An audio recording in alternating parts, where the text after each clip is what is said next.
Well, sticking with the renewable energy theme of tonight's program, I was prompted to talk with our next guest after seeing Sky's Caroline Marcus. She travelled out to the Central West to the Shire of Cabonne.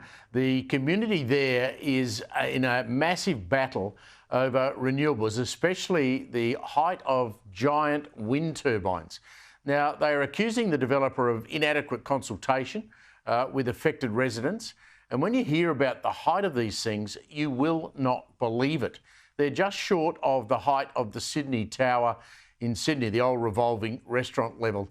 The development is called the Kerrs Creek Wind Farm, and the proposal's already had a negative effect on land values in that area, and locals are worried about the visual and noise impacts of this project, as they should be. One of those locals is Bryce Morley, and he joins me now. Look, Bryce, let's start off by saying, how high are these bloody things going to be?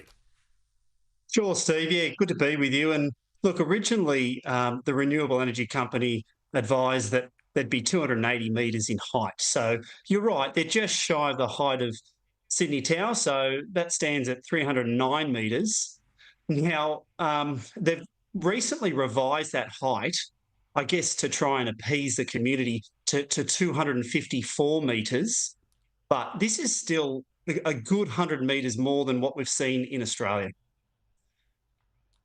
Well, Bryce, I recently did the Sydney-Melbourne and Melbourne-Sydney road trip, and I went past those big turbines on the outskirts of Canberra that you can see from the Hume. Are they higher than those? Much higher, Steve. So generally, or historically in Australia, we're talking anywhere from about 100 metres up to maybe 140, 150.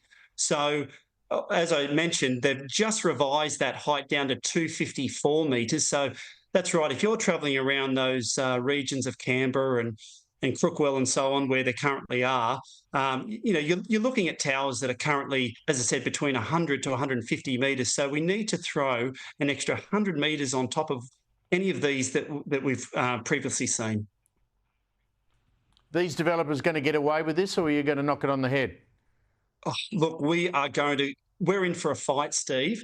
It's quite a complex case in that this particular project falls within Dubbo Council. So overall, it falls into what's referred to the Central West Orana Renewable Energy Zone, which is 20,000 square kilometres in size. It's massive.